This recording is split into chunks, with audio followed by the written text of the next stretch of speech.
Excellency, President of the General Assembly, Mr. Secretary General, Excellencies, Heads of State and Government, distinguished delegates. The international community stands at a crossroads.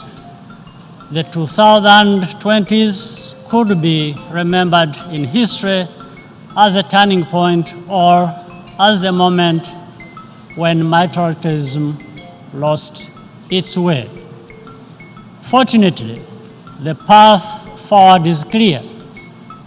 Never before have we had such well-defined roadmaps for joint action on development, climate change, and global health.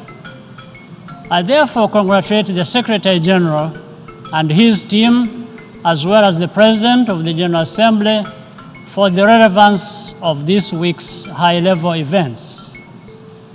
The transformational potential of universal health coverage is now at the top of the global health agenda.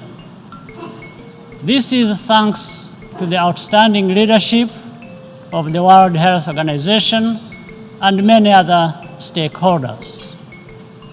In Rwanda, more than 90% of the population has insurance coverage. This has contributed to significant improvement in health outcomes.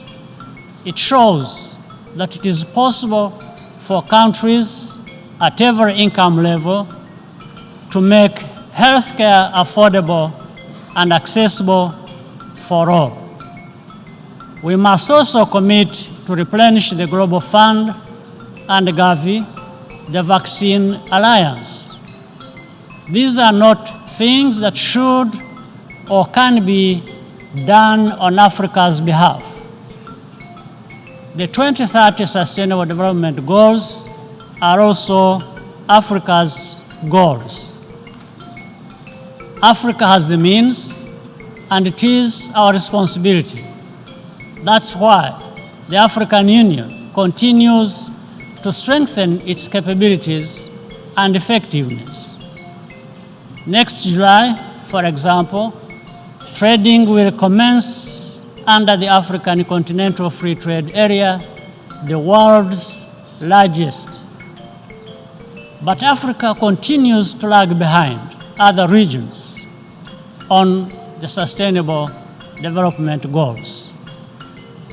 This is despite the fact that our continent is home to several of the fastest growing economies in the world. Growth must be fully inclusive so that inequality within countries continues to diminish. The fundamentals needed to unlock this transformation are already in place. With a concerted push involving our partners, including the private sector, it is indeed possible to make up for lost time with the Sustainable Development Goals. Closer cooperation between the African Union and the United Nations is streamlining the implementation and measurement process. This good partnership will continue to grow deeper.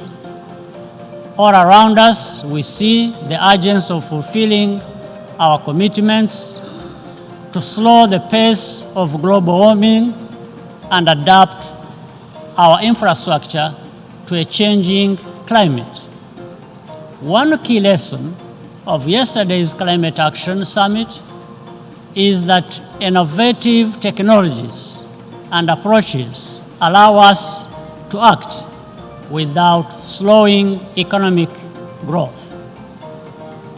Perhaps the most impactful action countries can take is to ratify and fully implement the Kigali Amendment to the Montreal Protocol. Security and sustainability are the prerequisites for rapid progress toward a more equitable and prosperous world. It is essential for Africa and the rest of the international community to work closely together on peacekeeping and peace-building efforts with mutual respect. In the coming weeks, Rwanda is preparing to receive and protect a number of refugees and asylum seekers from detention camps in Libya. The support of the United Nations High Commissioner for Refugees and the African Union is greatly appreciated. We call on every member of the United Nations to uphold their legal obligations in a spirit of solidarity. This partnership is a clear sign that we can cooperate to address complex problems. Africa itself is also a source of solutions. There is no doubt that the challenge of global inequality can only be addressed by working together. Rwanda stands ready to do our part. That includes guaranteeing the rights and opportunities of women and girls. I therefore take this opportunity to invite you to Kigali in November for the Global Gender Summit. On this note, I wish to thank you all for your kind attention.